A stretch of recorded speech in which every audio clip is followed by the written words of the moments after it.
네, 안녕하세요. 강릉 원주대학교 김영식입니다. 강릉 원주대학교 링크 3.0 사업단은 대학과 지역이 함께하는 공감 토크 콘서트를 준비했습니다. 대학이 살아야 지역이 산다는 대주제로 대학과 지역이 처한 상황을 현명하게 극복하기 위해 대담과 토론의 자리를 마련했습니다. 오늘 그 두 번째 연사로 통일부 장관을 지내신 김연철 전 장관님을 모시고 남북 관계와 통일에 대해 말씀을 나눠보도록 하겠습니다. 자, 먼저 안녕하십니까 장관님. 예, 안녕하십니까 교수님. 네, 반갑습니다. 오랜만에 뵙습니다. 네, 오랜만에 뵙습니다. 자, 바쁘신 중에도 저희 토크 콘서트에 출연해 다시 한번 감사 인사를 드립니다. 뭐 간단히 자기소개 부탁드립니다. 예. 예, 저는 여기 강원도 동해시에서 태어나서 네. 고등학교까지 다녔고, 그리고 이제 대학은 서울에 갔고, 북한 문제를 전공을 했습니다. 그래서 삼성경제연구소 북한연구팀에서도 일을 했고요. 지금은 이제 인제대 통일학부에 있고 교수로 있고, 문재인 정부에서 통일연구원 원장과 통일부 장관을 했습니다. 그러니까 뭐 지역 인사로 뭐 장관을 하신 분들이 그래 많지는 않은데 어쨌든 뭐 지역 발전을 위해서 상당히 중요한 어떤 계기나 뭐 발전에 뭐 기회들이 많이 오지 않았나 하는 생각이 듭니다. 특히 뭐 장관님으로 계실 때 동해 북부선 예타 면제해가지고 추진했던 것들은 강원도민들에게 상당히 이제 중요한 뭐 그런 사건이나 일들이 아니었나 하는 생각도 듭니다. 예, 뭐 동해 북부선은 사실 뭐 강원도민들이 아주 오래 전부터 수곤해 오던 사업입니다. 그런데 예비 타당성 검토에서 늘 그 타당성이 나오지 않으면서 진척을 못 했는데, 예비 타당성을 면제할 수 있는 한 가지 조건이 있습니다. 그게 뭐냐면은 남북 협력 사업으로 지적을 하면 됩니다. 동해 북부선은 동해 남부선과 동해 정부선을 이어가는 것이고, 그것이 단순히 남북 철도 연결뿐만 아니고 대륙 철도하고의 연결 부분이기 때문에 사실은 뭐 우리가 한국하고 소련이 수교를 한 이후부터 매우 중요한 사업이기도 했습니다. 물론 이제 지금 남북 관계가 악화가 되고 또 러시아 문제도 있고 뭐 그런데 앞으로 이 동해안 시대에서의 이 동해 남부선과 중부선, 동해 북부선을 잇는 이런 부분들이 이 지역의 좀 발전의 계기가 되었으면 좋겠다는 생각을 갖고 있습니다. 사실 이제 이게 동해안 지역에서 동해 북부선이 좀 건설되었으면 하는 바람, 이러한 것들은 뭐 말씀하신 대로 벌써 40년, 50년 가까이 되어 있습니다.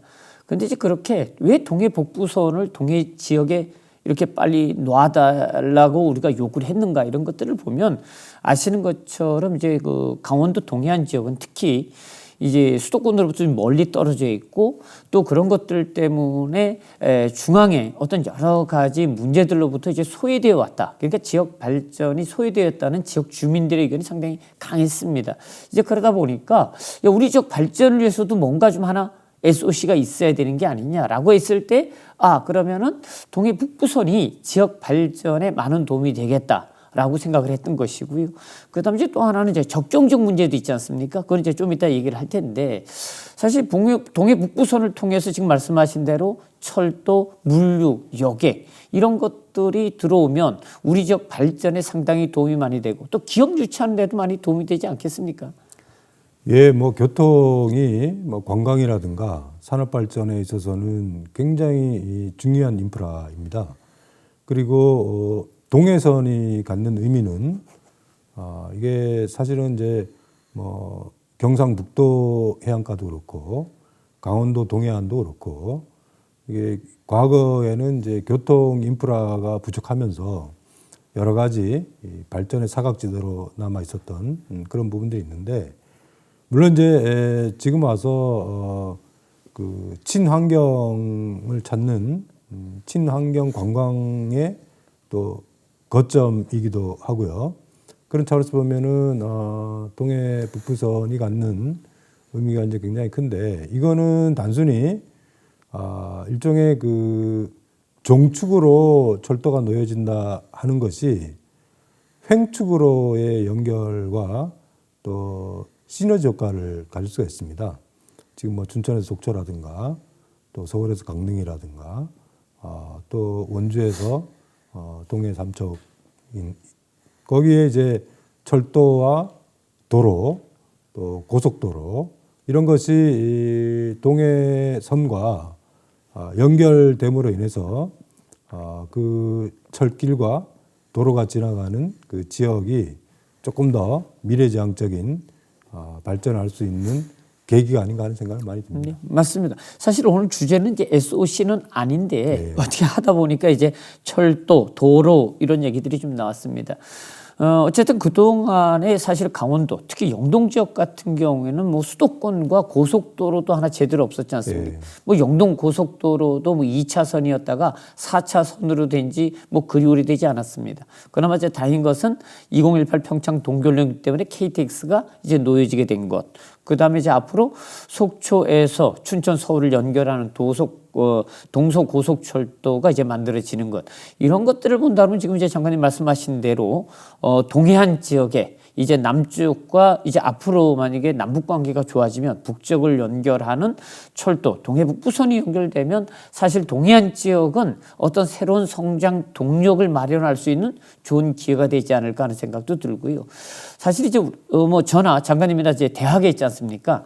지금 이제 가장 크게 이제 고민되는 것 중에 하나가 뭐냐면 사실 이제 대학들도 지금 이제 위기에 처해 있다. 뭐 인제대학은 잘 모르겠습니다. 어느 정도인지 다 마찬가지겠죠. 예. 이제 학생 모집하는 것도 힘들고, 그리고 학생들이 이제 졸업하게 되면 또 지역을 떠나 수도권으로 이전하게 되고, 그러다 보니까 대학은 학생 유치가 어렵고 지역은 인구가 줄어들어서 어렵고, 이런 현상들이 계속 이제 반복적으로 나타나거든요. 이런 것들을 좀 고민해 봤을 때 SOC가 놓여지게 되면 수도권과 접근성이 좋아지고 기업을 유치하게 되고, 그럼 우리 학생들도 지역에 남아가지고 일자리를 또 얻게 되고, 그러면 아무래도 수도권으로 이탈한 학생들이 줄어드니까 또 취업이 잘 되니까 학생들 모집도 잘 되겠구나, 뭐 이렇게 생각할 수도 있거든요. 근데 이제 말씀하신 대로 그동안에 이제 그런 게 어려웠다 이렇게 보는 거고요. 이제 뭐 본론적으로 보면 사실 남북 관계가 강원도 같은 경우에는 지역 경제에 미치는 영향이 상당히 크지 않을까 하는 생각도 들거든요. 예, 어떻게 생각하시는지요? 예, 그렇죠. 아무래도 뭐 과거 냉전 시기에는 사실은 강원도가 일종의 전방으로서의 의미가 있었다면은 남북 관계가 좋아지면은 적경이 되는 것이죠. 그래서 뭐 강원도 자체가 이제 분단이 돼 있고 우리 고성이라든가 철원이라든가 분단된 도시들도 적지 않기 때문에 이산 가족을 비롯한 인도적인 것뿐만 아니고 지역 발전을 위해서라도 여러 가지 남북 교류가 갖는 의미가 굉장히 큽니다. 우리가 적경이라고 했을 때는 이게 이제 동쪽 끝에서 서쪽 끝까지 군사 분계선을 중심으로 해서 북쪽으로 2km, 남쪽으로 2km, 여기를 이제 비무장지대라고 하죠. 그런데 비무장지대 밑에 우리가 이제 민통선이라고 부릅니다. 민간인 통제선이 지역별로 조금 다른데요.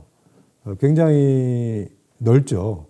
경기도 같은 경우에는 이제 뭐 큰 도시들이 인접해 있기 때문에 그렇지 않은데, 강원도 같은 경우에는 큰 도시들이 접경에서 조금 떨어져 있기 때문에 사실은 민간인 통제 구역이 굉장히 넓습니다. 물론 지금까지 조금씩 뭐 고성 같은 경우에도 이제 북상을 하고 바다를 개방하고 철조망을 걷고, 그래서 어장도 넓히고 뭐 이런 여러 가지 진전 사항들이 있었지만은 조금 더 적경 지역을 지금까지 사실은 냉전 시대 때 그 전방으로서의 의미가 있다 보니까 여러 가지 저발전된 게 사실입니다. 그런데 또 다른 한편으로 보면은 천혜의 어떤 관광 자원을 갖고 있는 곳도 이 적경 지역이단 말이죠. 그러니까 그런 특징들을 좀 잘 살려서 지역 발전 전략을 조금 더 미래지향적으로 갖고 가야 되지 않을까. 그러기 위해서는 아무래도 군사적인 긴장보다는 좀 평화가 정착이 되고 또 교류가 가능해지고 그래야지 이 접경 지역이 발전할 수 있는 환경이 갖춰지지 않을까 그러는데 지금 이제 남북 관계는 사실 좀 굉장히 어렵습니다. 그래서 그렇기 때문에 접경에 사시는 또 많은 주민들도 걱정이 많으리라고 생각합니다. 사실 이제 그런 것들을 보면은 이제 과거에 금강산 관광, 그다음에 이제 개성공단 이런 것들이 계속해서 지금까지 지속되어 왔으면 남북 관계가 어떻게 바뀌었을까 하는 생각도 들거든요.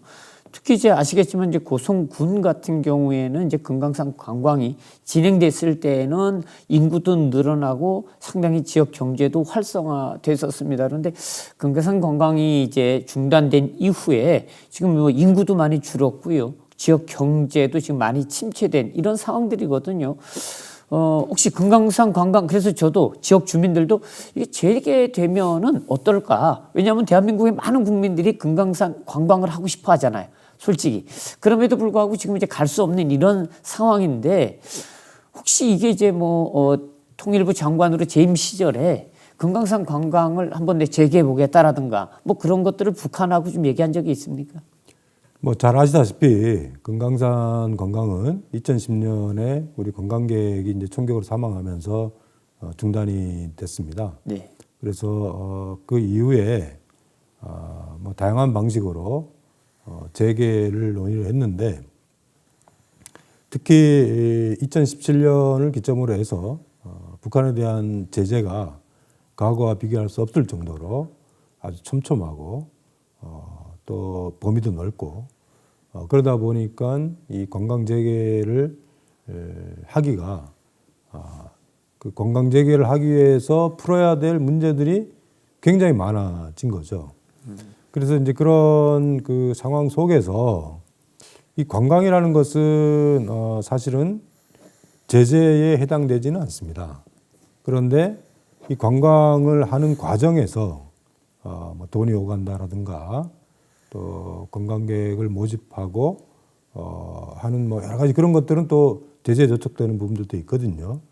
그래서 이런 거를 조금 더 종합적으로 고려를 해서 이 제재 상황 속에서 할 수 있는 이 금강산 관광 재개 방안이 있지 않을까. 그래서 많은 연구들을 했고요. 거기서 우리가 이제 도달한 결론은 개인 관광이었습니다. 이게 개인 관광이라는 게 제재에 해당되지 않는다는 판단을 한 것이고요. 이 개인 관광 중에서도 우선적으로 사실은 이제 금강산이라는 거는 관광의 장소이지만은 동시에 이산가족 만남의 장이기도 합니다. 지금까지 이산가족 만남이 대부분 금강산에서 이루어져 왔기 때문에 일종의 그 이산가족부터 관광을 할 수 있는 실마리를 마련해 보기 위해서 뭐 미국하고도 협의를 많이 했고요. 이제 그런 상황인데 코로나가 터진 겁니다.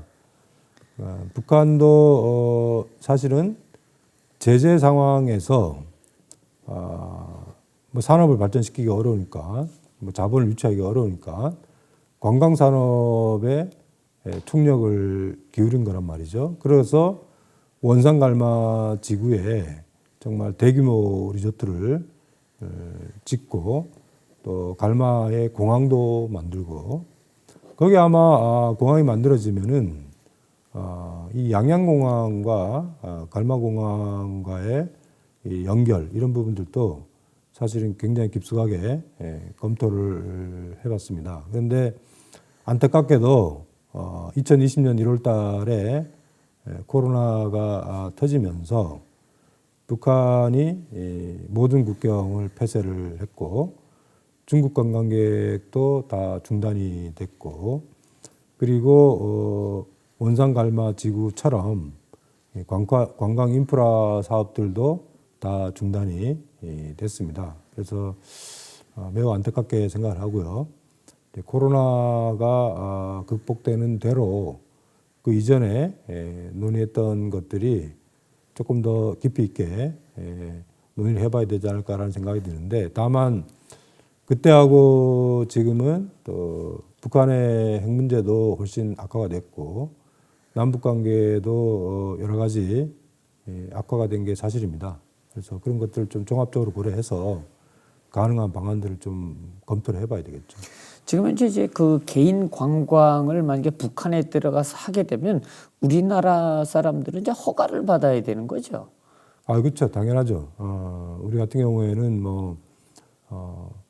여러 가지, 왜냐하면은 금강산 관광객 총격 사건처럼 우리가 이제 관광을 개별 관광이라고 한다 하더라도 신변 안전에 대해서는 좀 제도적인 보장이 필요합니다. 그런 부분들은 남북한의 당국이 협의를 해야 되겠죠. 그래야지 우리 국민들이 북한에 가서 안전하게 관광을 할 수 있다라는 확신이 있어야지 정부 허가를 할 수 있는 거 아니겠습니까? 그래서 한때 이것을 이제 신고제로 이제 바꿔야 된다라는 이제 논의도 많이 있었거든요. 왜 그러냐면 지금 현재 이제 북한에는, 그러니까 지금 코로나 이전을 얘기하는 거거든요. 외국인 관광객들은 많이 북한을 방문한 것으로 그렇게 이제 조사되고 있거든요. 그러니까 이제 그것이 소위 이제 북한에 대한 여러 가지 제재 조치에는 말씀하신 대로 관광은 이제 포함이 되지 않는다 하더라도 다른 이제 뭐 외국인들은 북한을 많이 들어가는데 문제는 이제 한국인들이 북한을 못 간다는 거 아니겠습니까? 근데 그게 이제 허가제인데 우리나라 정부도 허가를 안 해주지만 북한의 입장에서도 글쎄 그걸 허가를 안 해주는가 하는 생각도 듭니다. 우리가 이제 남북교류협력법에서 이제 크게 두 가지인데요. 하나는 그 북한 주민 접촉이 있습니다. 그러니까 뭐 제3국에서 북한 주민을 만난다든가 이런 거는 지금 일종의 허가제에서 신고제로 바뀌었고요. 뭐 사후적으로 뭐 신고를 하는 식으로 많이 완화가 돼 있습니다. 그런데 방북 승인 같은 경우에는 뭐 아까도 말씀드렸지만은 우리 국민의 안전을 보장하는 게 또 정부가 해야 될 책무이기 때문에 그런 부분들에 대해서는 여러 가지 그 신변 안전 보장에 대한 뭐 여러 가지 뭐 매뉴얼도 있긴 있습니다. 그렇지만 금강산 관광객 총격 사건을 계기로 해서 조금 더 제도적으로 안심할 수 있는 방안들을, 북한도 결국에 이제 뭐 관광을 개방하기 위해서는 그런 부분들에 대해서 훨씬 전향적으로 제도화 시켜야 되지 않을까 하는 생각이 듭니다. 하나 더 이제 뭐 우리가 뭐 금강산 관광을 꼭 해야 되는 것은 아니지만은 금강산 관광을 통해서 고성이나 속초 이런 지역들이 지역 경제가 활성화될 수 있고요. 사실 이제 대학 입장에서는 남북 관계가 좋아지면은 그와 관련된 여러 가지 비즈니스 이런 사업 모델들이 나오지 않을까 해서 이제 드리는 말씀인데, 만약에 우리나라 정부하고 북한이 협의를 해가지고 금강산 지역을 특구로 지정을 해가지고 한국 사람들은 허가제 뭐 이렇게 신고제 이게 아니고 그냥 관광으로 그 지역만, 그러니까 이제 우리가 여기 허가제 신고제를 이야기하는 것은 북한 전역을 얘기를 하는 거잖아요. 근데 그게 아니고 북한 이제 금강산 관광 특구만 해서 그 지역을 묶어가지고 뭐 한국 사람들이 그 지역을 방문할 수 있도록 이렇게 묶어두는 것들은 만들 수 없나요? 원래 금강산 관광 초기에 네. 뭐 여러 가지 논의를 했습니다. 근데 그 논의를 할 때 그 중에 하나가 뭐냐면은 우리가 차를 끌고 가는 거죠. 예.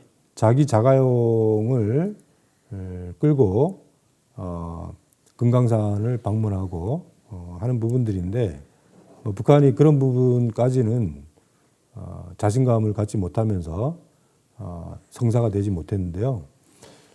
그거는 이제 점차적으로 관광이 시작이 되고 또 확대가 되고 발전하는 과정에서 자연스럽게 뭐 발전할 수 있는 부분이고요. 네. 사실은 관광 자원 중에서 비무장지대 관광이 갖는 매력이 있습니다. 아, DMZ. 예, 그죠. 저도 우리가 2018년에 9.19 군사합의를 통해서 비무장지대 안에 있는 GP를 철거하기로 남북한이 합의를 했습니다. 그래서 뭐 북한 GP도 철수를 했고 우리도 철거를 했는데 그 철거하는 과정에서 그럴 게 아니고 좀 보존할 건 보존하고 철거할 건 철거하자 해서 이 보존 GP가 몇 군데 있습니다. 정말 지금 이제 고성의 통일전망대 끝까지 가보시면은 통일전망대에서 산으로 이렇게 보면은 그 보존 GP가 보입니다. 아, 왼쪽이에요. 그죠? 네. 전 사실 거기를 올라가 봤는데요. 그 보존 GP에 딱 올라가 보니까 이게 뭐 오른쪽에는 동해 바다가 보이고요. 그리고 동해 바다 사이에는 간포라는 그 자연 호수가 있습니다. 그게 아마 선녀 남북권의 무대라고 알고 있는데요. 아, 예. 그리고 앞에는 이제 금강산이 보이고요. 그렇죠. 그리고 이제 왼쪽으로는 고성 금강이 흐릅니다. 우리가 저 비무장지대 전체에 이게 종으로 흐르는 강은 여러 군데가 있는데 횡으로 흐르는 강은 딱 두 개가 있습니다. 이제 동쪽은 고성금강이고 서쪽은 사천강 이렇게 되어 있는데 고성금강도 환경 생태적으로 보존 가치가 높은 지역입니다. 그래서 거기도 석호인가요? 간포도. 그건 아마 석호는 아니고 강입니다. 아, 강인데. 예. 예, 예. 그런데 사실은 남북 관계가 조금 좋으면은 이 비무장지대의 평화적 이용 중에서 정말 평화란 무엇인가 하는 것을 무슨 긴 얘기가 필요 없을 정도로 그 보존 GP에 올라서 느낌이 있더라고요. 그거는 뭐 외국인들뿐만 아니고 우리 국내적으로도 아마 좋은 관광 자원이 되지 않을까 그러는데 뭐 그런 차원에서 보면은 금강산 관광 재개와 더불어서 비무장지대의 평화 관광 이런 부분들이 고성이나 양구나 인제나 그 지역의 어떤 발전에 굉장히 중요한 동력이 될 수도 있다 하는 생각이 듭니다. 사실 이제 그 뭐 남북 관계가 좋을 때는 지금 말씀하신 대로 DMZ 관광이나 프로그램 이런 것들을 좀 다양하게 만들어서 예를 들어서 이제 뭐 고성부터 시작해가지고 철원까지 뭐 걷기라든가 뭐 이런 활동들을 많이 해왔었는데 이게 남북 관계가 이제 정권이 바뀌고 긴장으로 딱 돌았으면서 이런 것들이 이제 많이 없어졌어요. 물론 이제 코로나 때문에 이런 행사가 취소된 면도 많지만은 좀 그런 것들이 좀 안타깝다 하는 생각이 들고요. 그 다음에 이제 또 하나는 이 요즘 접경 지역 있지 않습니까? 이 접경 지역이 사실은 이제 남북 관계가 안 좋아지게 되면서 지역 경제가 이제 많이 안 좋아지고 있거든요. 그래서 이런 것들에 대한 좀 고민도 특히 강원도는 또 그런 지역들이 많으니까요. 이게 좀 지역 경제를 위해서 남북 관계가 좀 좋아져야 되는 게 아닌가. 사실 이런 생각들도 많이 합니다. 우리 학교 학생들 보면 이제 그 적정 지역에 사는 학생들도 많이 있거든요. 이 학생들 같은 경우에도 그런 고민들이 좀 많더라고요. 그래서 그런 것도 좀 있고요. 또 하나 이제 궁금한 건 뭐냐면 강원도 그동안에 아시겠지만 이제 강원도가 북강원도하고 했던 사업들이 많이 있습니다. 예를 들어서 이제 연어 취업 방류 사업이라든가 솔잎 폭발이 방제 산업 이런 것처럼.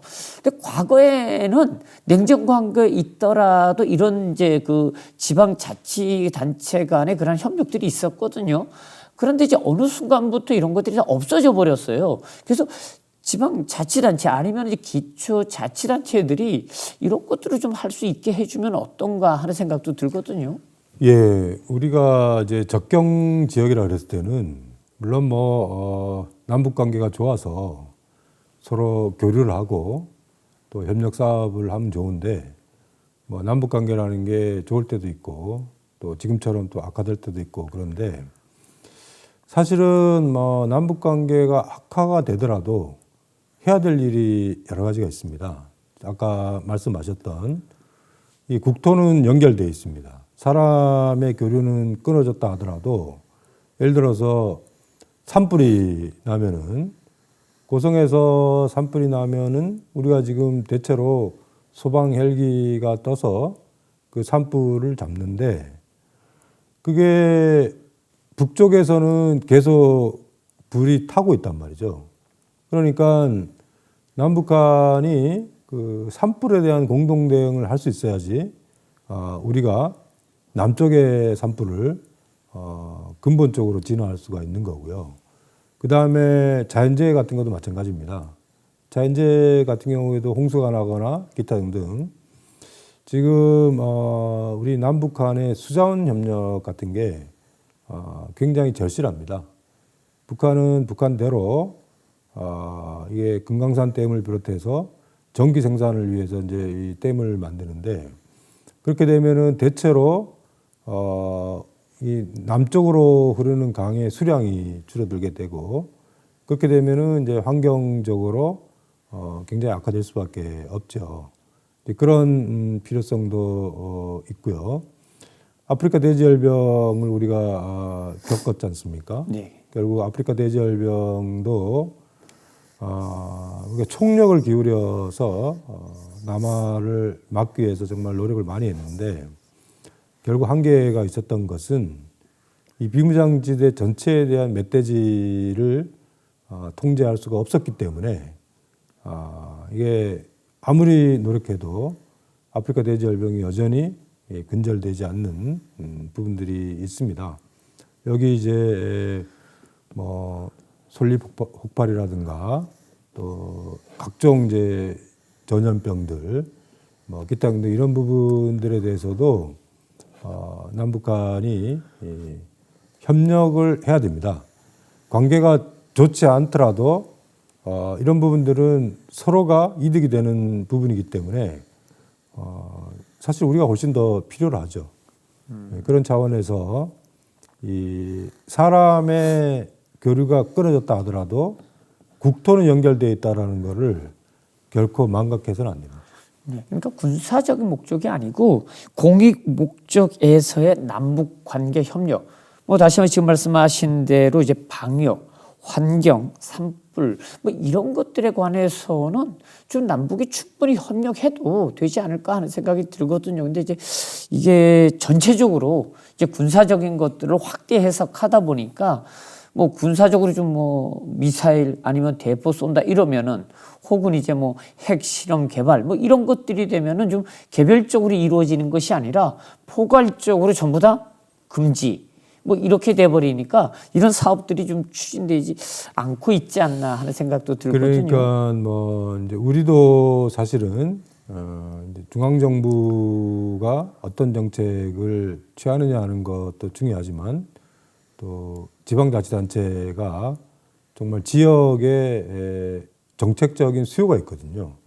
그런 차원에서 여러 가지 사업들을 하고 있는데 안타까운 것은 북한 같은 경우에는 과도하게 중앙 집권화가 돼 있습니다. 그러니까 사실은 뭐 강원도와 강원도, 북강원도와 남강원도 사이에 뭐 협력이라든가 고성군이라든가 철원이라든가 이게 서로 지자체 사이에 도시 교류를 할 수 있으면 좋은데 북한은 중앙 집권적이고 또 인도적 사안이나 일종의 그 인도적 협력이나 이런 부분들보다는 정치 군사적인 부분들을 훨씬 더 중요하게 생각하기 때문에 필요성에도 불구하고 잘 진척이 안 되는 게 참 안타깝습니다. 네. 사실 이제 중앙 정부가 할 수 있는 게 있고 지방 정부가 할 수 있는 이제 남북 관계 협력이 있는데 제가 보기에는 이제 중앙 정부가 나서게 되면 지금 이제 말씀하신 대로 군사적인 문제, 정치적인 문제, 외교적인 문제 이런 것들을 이제 다 같이 얘기할 수밖에 없잖아요. 그건 뭐 방법이 없으니까요. 이제 문제는 지방 정부가 나서게 되면 사실 외교적인 문제나 군사적인 문제, 정치적인 문제 이런 것들은 좀 이렇게 배제할 수 있지 않나 하는 생각도 들거든요. 훨씬 자유롭게 남북 관계를 좀 이렇게 개선하고 만들어 나갈 수 있지 않나 하는 생각도 듭니다. 예를 들어서 뭐 체육 교류 뭐 이런 행사라든가 보면은 이제 우리가 평창 동계 올림픽을 우리가 추진할 때도 사실은 뭐 동계 올림픽이라는 게 전 세계적으로 성공한 예도 없습니다. 그리고 하는 나라도 그리 많지 않고요. 그렇기 때문에 사실 동계 올림픽에 대한 뭐 유치하는 나라도 적지만은 성공한 예도 거의 없거든요. 그런데 이제 평창 동계 올림픽에 관심을 가졌던 것은 뭐 잘 아시는 대로 현송월 가무단이라 그러죠. 예술단이 왔을 때 엄청나게 전 세계적으로 관심을 끌었지 않습니까? 뭐 이런 것처럼 사실은 행사를 통해서 자유롭게 왕래하거나 아니면 자치단체가 서로 이제 이러한 것들을 공유할 수 있도록 하거나 뭐 이러면 괜찮을 것 같은데 항상 중앙정부가 끼게 되면 군사적인 문제, 정치적인 문제, 외교적인 문제 이런 것들이 이제 포괄적으로 이제 이루어지니 이게 남북 관계가 자꾸 경색되어 갈 수밖에. 그러니까 하나만 걸려도 나머지가 전부 다 안 돼. 이런 상황이 되잖아요. 그래서 지방 정부가 좀 할 수 있도록 좀 풀어주는 게 어떨까 하는 생각도 듭니다. 예, 그렇습니다.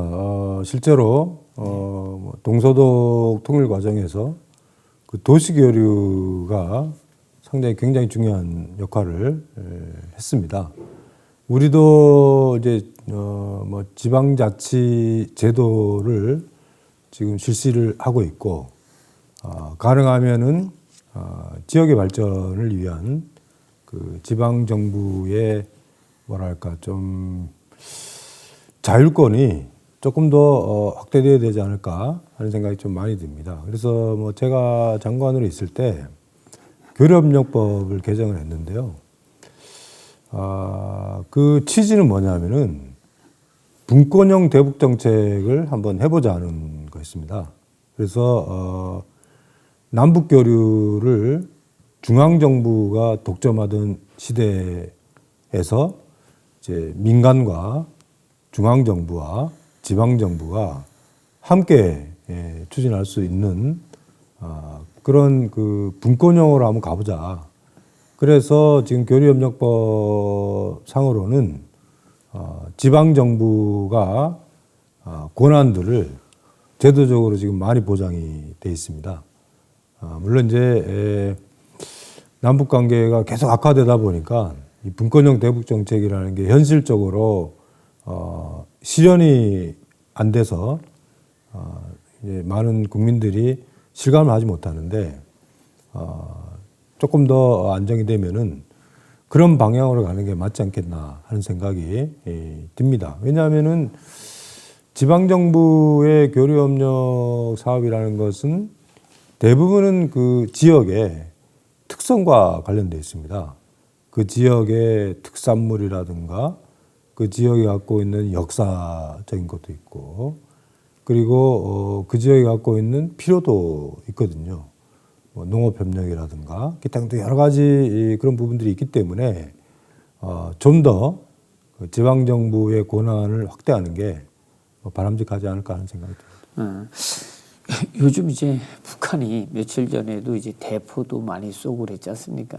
뭐 미사일도 이제 쏘고 그리고 이제 핵실험도 6차까지 이제 또 7차를 하지 않겠느냐 하는 이런 추측도 하고 이제 그렇게 하고 있는데 그 국민들 입장에서는 특히 이제 영동 지역의 주민들은 사실 접경 지역, 그다음에 이제 동해안 바닷가가 서로 연결되어지니까 뭐 이런 일 있으면 엄청나게 이제 불안하거든요. 그리고 이제 바닷가에 가서 이제 고기도 잡아야 되는데 얼마 전에는 이제 동해 고성 이제 저도 5장에 또 미사일이 떨어지고 상당히 이제 불안한단 말이죠. 근데 왜 자꾸 북한이 이렇게 도발을 할까요? 미사일을 쏴야 될까요? 포나.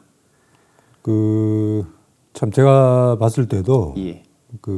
좋은 시절이 끝났다는 생각이 많이 듭니다.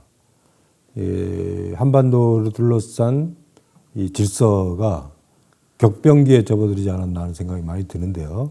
이제 큰 틀에서 보면은 미중 협력 시대가 이제 끝났고 미중 양국이 전략적 경쟁을 지금 본격화하고 있는 거고 러시아가 우크라이나를 침략을 하면서 또 미러 간에도 여러 가지 이 대치가 장기화가 되고 있습니다. 그러다 보니까 북중러 삼국 협력이 강화가 되고 거기에 대해서 한미일 협력이 또 대응 차원에서 진전하는 일종의 그 진영 간의 대결이 구체화되고 있습니다. 이게 뭐 신냉전이냐 아니냐는 것에는 여러 가지 좀 논란들이 있지만 일단은 북중러와 한미일이 대립하는 양상이 현재 어떤 상황이라고 보여지고요. 북핵 문제가 이제 30년이 넘었습니다.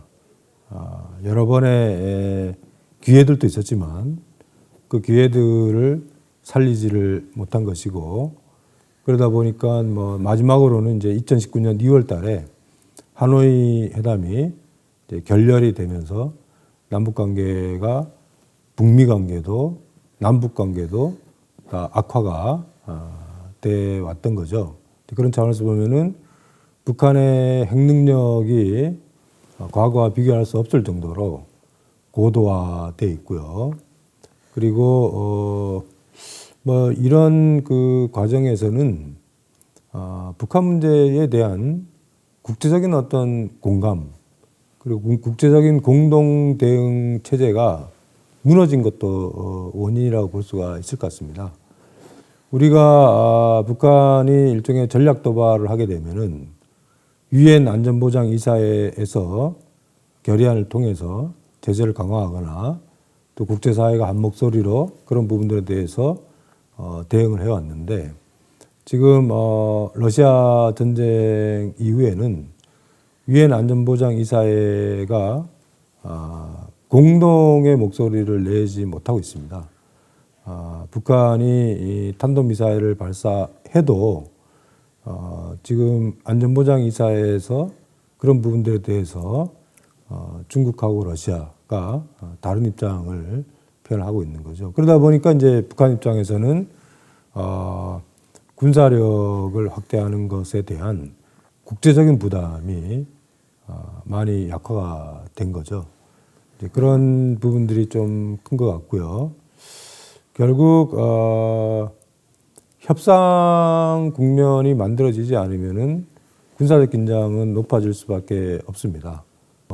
강원도도 그렇고 남북 관계를 공부하고 있는 저도 가장 걱정이 되는 거는 이 접경 지역, 그러니까 이게 완충 지역에서의 군사적 충돌을 막기 위한 9.19 군사 합의를 과연 계속 유지할 수 있을 것이냐 하는 게 지금 우리가 당장 직면하고 있는 과제인 것 같습니다. 이 9.19 군사 합의가 조금씩 위반되고 있는데요. 이게 합의 자체가 이제 깨지게 되면은 아무래도 접경 지역의 긴장이 훨씬 높아지지 않을까 하는 걱정이 됩니다. 저는 뭐 남과 북의 문제는 사실 남과 북의 문제를 좀 남겨두면 당사자들이 좀 어떻게 좀 해결해 보면 뭐 나쁘지 않을까 하는 생각도 들거든요. 그런데 이제 우리나라 입장에서는 자꾸 이제 미국의 눈치를 보고 북한 같은 경우에는 중국이나 이제 러시아 이런 입장들을 좀 따르고 있지 않나 하는 생각이 들거든요.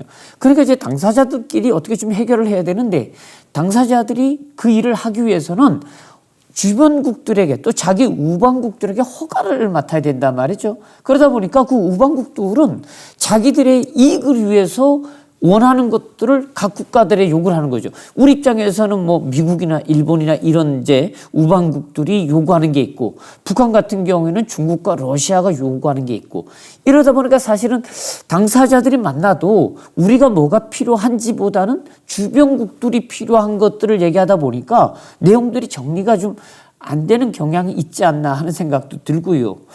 지금 이제 말씀하신 대로 이제 러시아, 우크라이나 전쟁, 그 다음에 이제 중국, 미국, 일본. 사실 뭐 테마는 이 주제는 아니지만 이제 나왔으니까 말씀드리면 저는, 북한의 비핵화, 요즘 이제 하도 이제 문제가 많으니까요. 비핵화. 저는 북한의 비핵화는 좀 어렵다 이렇게 생각하거든요. 그 이유는 우크라이나가 1994년도인가요? 이제 헝가리 부다페스트에서 만나가지고 우크라이나가 가지고 있었던 약 1,700여 개의 핵탄두, 탄도미사일 이런 것들을 다 러시아에 이제 반납했었잖아요. 그 조건으로 러시아는 안보를 보장을 했고요. 미국과 독일, 영국 이런 나라들은 경제 지원을 보장을 했습니다. 그런데 20년이 지난 지금 아무것도 해준 게 없거든요. 이제 와가지고 이제 러시아가 이제 공격을 했을 때 여러 가지 뭐 이유가 있지만 침략을 했을 때 사실은 이제 미국 쪽에서 경제 지원을 얼마나 했느냐 보면은 그런 것도 없어요. 단지 지금 전쟁을 해서 무기를 위한 전쟁만 하고 있거든요. 북한이 저는 이제 지금 이 전쟁을 통해서 배운 것은 뭐냐면 내가 핵무기를 갖고 있는 것이 더 유리하다. 왜냐하면 우크라이나처럼 핵을 포기하고 나니까 이들이 약속을 안 지키더라라는 거죠. 그래서 저는 지금 북한의 입장에서 본다라고 하면 핵을 포기할 이유가 없다. 그러니까 비핵화를 추진할 이유가 없다라는 거죠. 그게 나에게도 불리하니까. 어떻게 생각하십니까? 예, 일단은 그 남북 관계를 어떻게 볼 거냐는 것부터 조금 말씀을 드려보면요. 해방과 분단 그리고 한국 전쟁을 거치면서 이 남북 관계는 당사자 관계이면서 또 국제화되어 있는 게 사실입니다. 지금 이제 북핵 문제 같은 경우에도 국제화가 된 거죠. 그래서 과거 이제 94년에 북한과 미국이 제네바 합의를 한다든가, 또 2000년대 초반에는 육자회담을 한다든가, 또 2018년에도 우리가 남북미 차원에서 북미 간에 여러 가지 핵 문제에 대한 합의를 하는 거, 이런 것처럼 그 국제화가 되어 있는 게 사실이고요. 또 휴전 체제를 평화 체제로 전환하는 문제도 이게 당사자끼리 해결할 수 있는 게 아니고, 남북 간의 당사자들은 군사적 신뢰 구축을 할 수는 있겠지만 이 휴전협정을 평화협정으로 전환한다든가, 또 그 징검다리로서의 종전협정을 맺는다든가, 이런 부분들은 결국 미국하고 중국이 참여할 수밖에 없는 그런 구조라고 보여지고요. 핵 문제에 대해서 이제 이게 30년 이상 되다 보니까 많은 국민들이 과연 이거 외교적인 방법으로 협상을 통해서 해결할 수 있을까에 대한 좀 부정적인 시각이 굉장히 높아지고 있는 게 또 사실입니다. 그러다 보니까 우리 국내적으로도 핵무장론에 대한 여론도 굉장히 높아지고 있고요. 한편으로는 그런 그 여론들도 저는 일리가 있다는 생각이 들지만, 조금 다르게 생각을 해보면은 북한의 핵 보유를 기정사실화를 하고 우리도 핵무장으로 맞서야 된다라는 것은 해결 방법이 아닙니다. 그거는 그야말로 한반도에서의 정말 장기적인 일종의 군비 경쟁의 문을 여는 것이고요. 또 동북아 지역에서의 핵 도미노 현상을 갖고 오는 것이고요. 또 그런 게 실제로 가능하지도 않습니다. 그거는 이제 한미 동맹을 우리가 유지하는 상황에서는 남한의 자체적인 핵무장이라는 것은 현실성이 좀 많이 떨어지고요. 그래서 여전히 어려워진 게 사실이고, 시간이 너무 많이 흐른 것도 사실이고, 북한의 핵 능력이 고도화되어 있는 것도 사실인데, 여전히 중요한 거는 이 출구를 어떻게 마련할 것인가에 대한 이 고민을 포기하면 안 된다고 생각합니다. 어려우면 어려운 대로, 또 시간이 많이 걸리겠죠. 단계도 필요할 것 같고, 또 그것을 시작할 수 있는 초기 조치들에 대해서도 우리가 더 고민을 많이 해야 될 것 같은데, 여전히 그 해결 방안을 고민할 수밖에 없다는 생각이 그게 우리의 어떤 운명이 아닌가 하는 생각이 듭니다. 시간을 좀 이제 기다려야 된다. 그렇죠. 서두르지 말고. 알겠습니다. 지금 이제 대학과 지역이 함께하는 공감 콘서트, 대학이 살아야 지역이 산다라는 주제로 김현철 전 통일부 장관님과 토론을 하고 있습니다. 자, 이번에 이제 본격적으로 주제를 바꿔가지고요. 이제 대학에 대해서 좀 얘기하고 싶습니다. 이제 대학에 있다 보니까 어떤 생각을 했었냐면요. 남북 관계가 이제 좋아졌을 때 강릉 원주대학과 북한에 있는 예를 들어서 이제 뭐 원산 대학이라든가 아니면 이제 주변에 있는 대학들과 학생 간의 교류, 그다음에 이제 뭐 교수들 간의 교류, 그다음에 뭐 대학 간의 뭐 교류는 말할 것도 없고 이러한 것들을 좀 추진해 봤으면 어떨까 하는 생각들을 많이 했었거든요. 만약에 그런 게 된다라고 하면 일단 젊은 사람들이 소위 이제 통일 공감이라는 거를 좀 우리가 찾아갈 수 있을 거고요. 미래 세대들이 생각하는 통일의 정점은 뭐냐 하는 것들을 좀 어른들이 이해할 수 있을 뭐 이런 것도 좀 되는 거고요.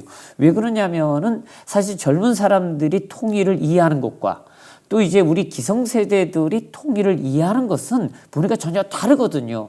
그런데 사실은 우리 때는 저는 통일이 되리라 믿지 않습니다. 하지만 우리 젊은 애들은 어떤 식으로든지 통일이 그것이 인위적으로 물리적으로 이제 이루어지든지 그게 아니고 그냥 서로 왕래하는 것으로 되든지 아니면 경제적 통일이 되든지 하여간 어떤 방법으로든지 지금 이대로 영원하지는 저는 않을 거라고 봅니다. 어떤 식으로든지 이제 하나가 되고 연결이 되고 협력하면서 살아갈 텐데 사실 지금은 이제 그들의 의견들은 잘 안 들어요. 기성세대들이. 그러니까 기성세대들이 가지고 있는 그런 틀만을 가지고 젊은이들을 자꾸 저거다 끼워 넣는단 말이죠.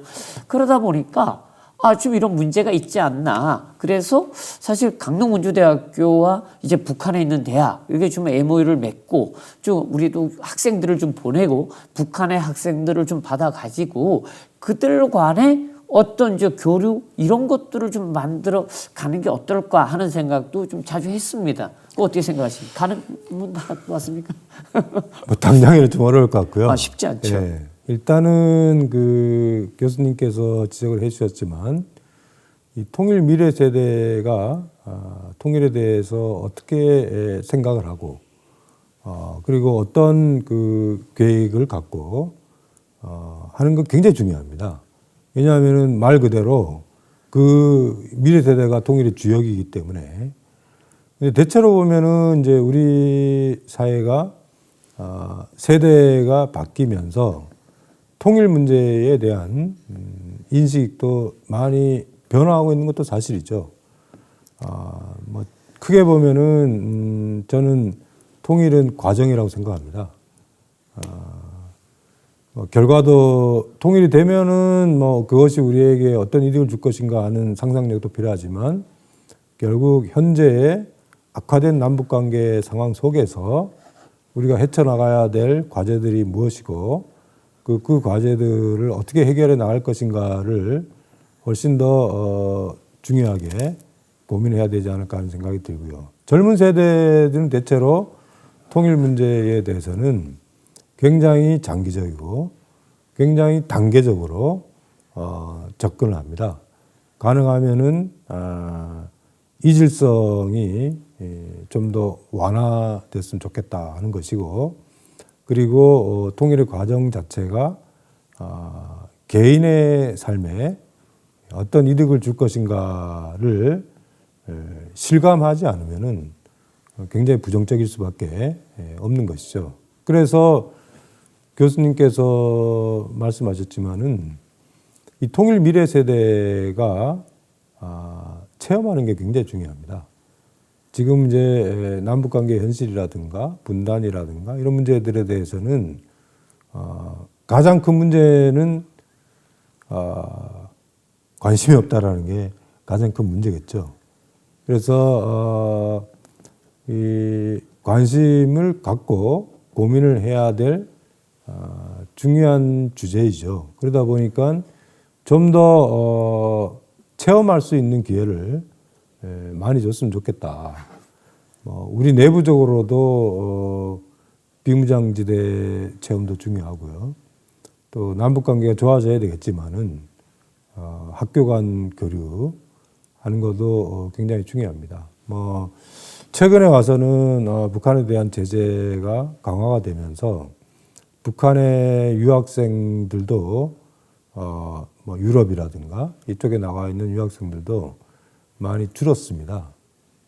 그런데 결국 이제 북한도 조금 더 미래지향적이고 평화적이고 좀 더 개방적인 사회가 되기 위해서는 이 문물에 대해서 좀 눈을 뜨는 게 중요하고요. 그런 차원에서 보면은 북한의 더 많은 유학생들을 국제사회가 관심을 갖고 하는 게 좋을 것 같고요. 그런 차원에서 남북 간의 대학생 교류, 대학 교류 이런 부분들은 상당히 중요한 의미가 있다고 생각합니다. 그러니까 이제 학생들이 통일에 대해서 관심을 가지고 있지 않다, 관심이 없다 하는 것은 사실 기성세대 책임이 훨씬 큽니다. 왜 그러냐면 기성세대들이 이 젊은이들에게 통일이 뭔지, 통일이 가야 될 방향이 어딘지, 그 다음에 이제 근본적으로 통일을 했을 때 나타나는 여러 가지 변화 현상들에 대해서 사실 그들에게 누구도 자세하게 설명해 준 적이 없어요. 단지 하나 북한은 이런 거고 남한은 이런 거고 통일했을 때 나타나는 불이익이 우리에게 훨씬 더 많을 것이다. 이런 식이거든요. 그러니까 사실 젊은 사람들 입장에서는 통일했을 때 우리에게 이익이 뭐냐? 손해라면 굳이 우리가 통일을 해야 할 이유가 있겠는가? 이렇게 보는 거거든요.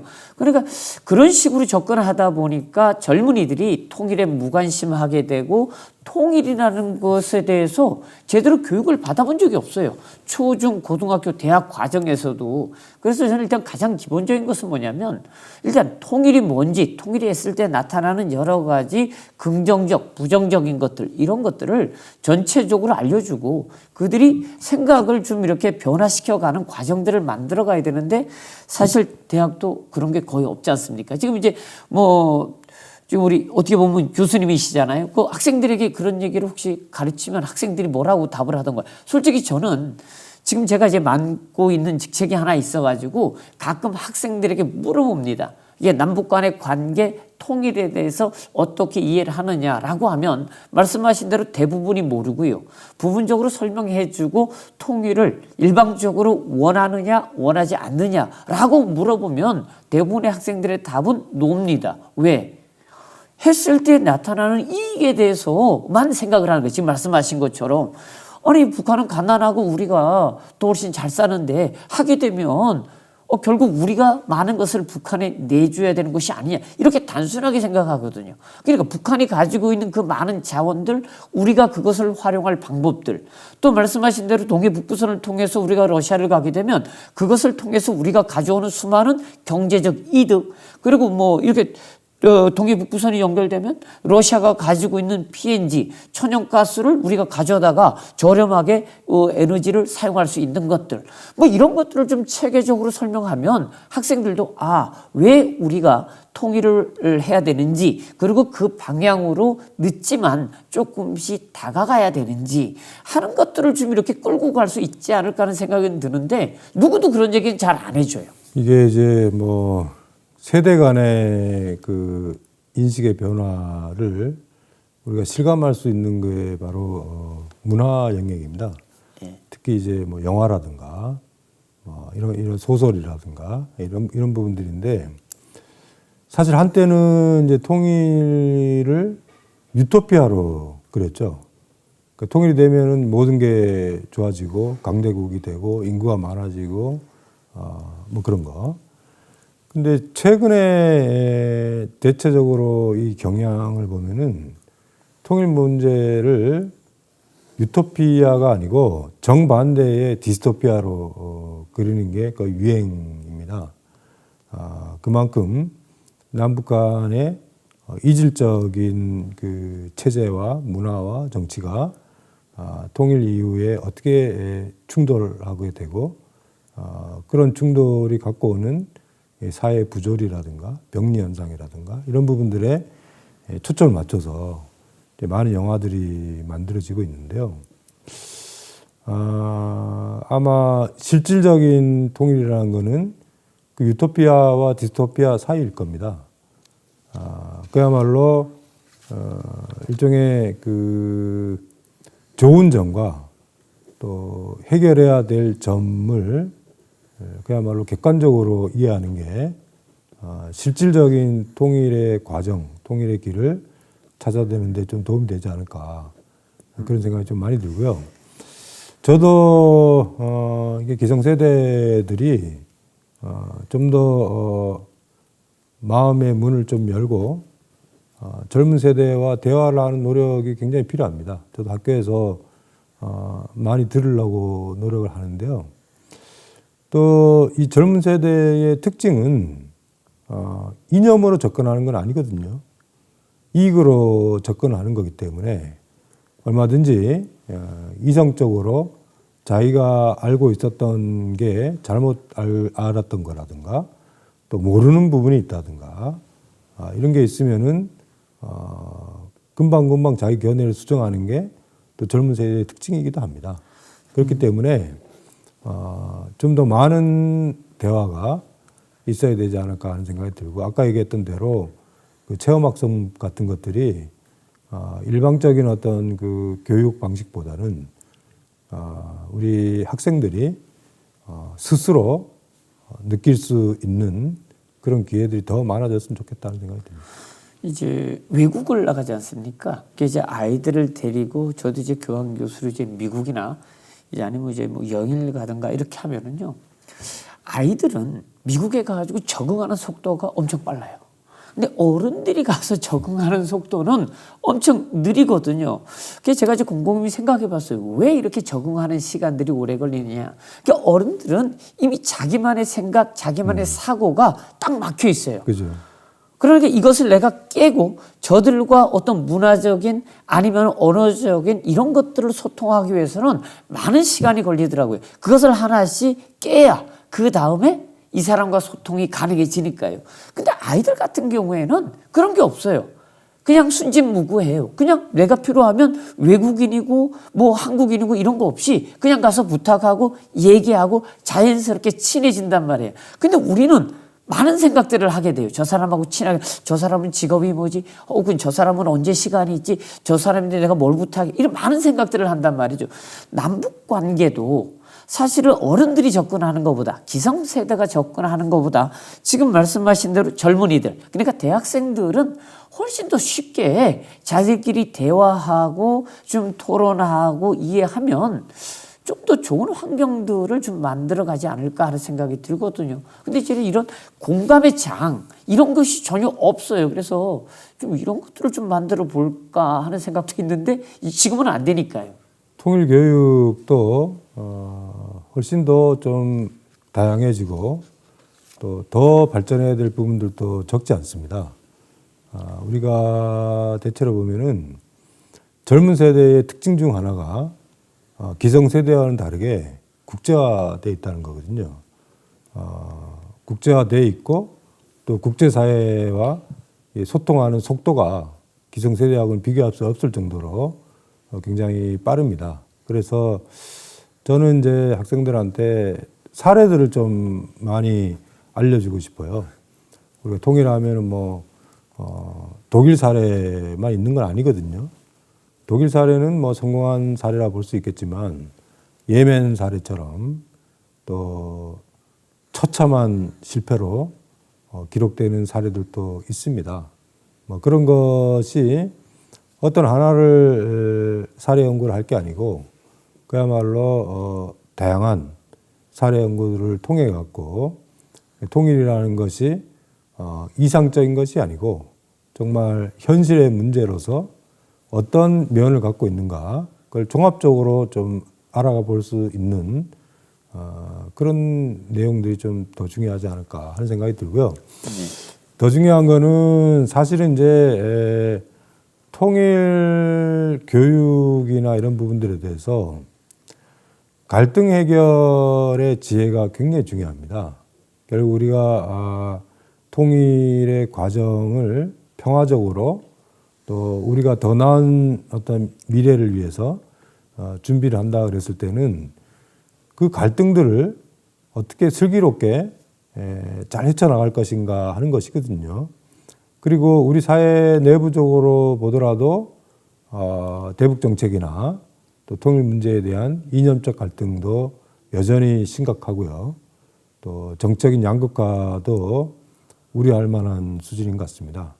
그래서 학생들이 일상의 삶에서 갈등이 벌어졌을 때 그 갈등을 폭력적인 방식이 아니고 그야말로 대화를 통해서 또 평화적인 방식으로 민주적인 방식으로 어떻게 해결해 나갈 것인가 하는 그런 어떤 그 체험의 기회들을 초등학교부터 갖고 가는 게 저는 굉장히 중요하다고 봅니다. 네.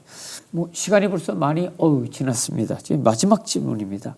사실 이제 저희들이 대학과 지역이 함께하는 토크 콘서트, 사실 이것을 한 것은 무대 말씀드린 대로 이제 학생들 이제 모집 그리고 이제 졸업생들 이제 취업 뭐 이런 문제인데요. 대북 관련해 가지고 일자리를 창출할 수 있는 방법, 또 우리 학생들이 취업할 수 있는 것, 뭐 이런 것들이 없을까요? 하는 고민을 많이 하거든요. 왜냐하면 영동 지역은 이제 모두에 말씀드린 것처럼 접경 지역에다가 또 이제 남북 관계가 상당히 중요하게 작용하기 때문에 그런 고민들을 좀 이제 하게 되는데 혹시 뭐 그런 아이디어가 있습니까? 예, 뭐 교수님도 잘 아시겠지만은 우리 대학이 현재 저출산 고령화 우리 사회가 안고 있는 문제지만 이 저출산 때문에 학생 수도 줄어들고 대학 전체적으로 굉장히 큰 어려움을 겪고 있습니다. 이럴 때일수록 조금 그 지역별로 특성화가 좀 필요한 게 아닌가 하는 생각이 좀 많이 들어요. 그런 차원에서 보면은 이 강원도 대학들이 다른 지역하고 비교해 봤을 때 좀 특색 있게 할 수 있는 분야를 좀 집중하는 게 중요하지 않을까 하는 생각이 좀 많이 드는데요. 뭐 그런 부분들은 아무래도 환경 분야라든가 또 접경 협력의 뭐 기회라든가 또 평화 관광이라든가 일종의 이제 새로운 분야에서의 직업 새로운 분야에서의 수요들을 만들어서 그런 것이 산학연 지역사회와 대학이 서로 공동으로 과제를 갖고 협력하고 인재들을 배출할 수 있는 그런 노력들이 더 많이 필요하지 않나 하는 생각이 듭니다. 네, 알겠습니다. 고맙습니다. 대학과 지역이 함께하는 공감 토크 콘서트.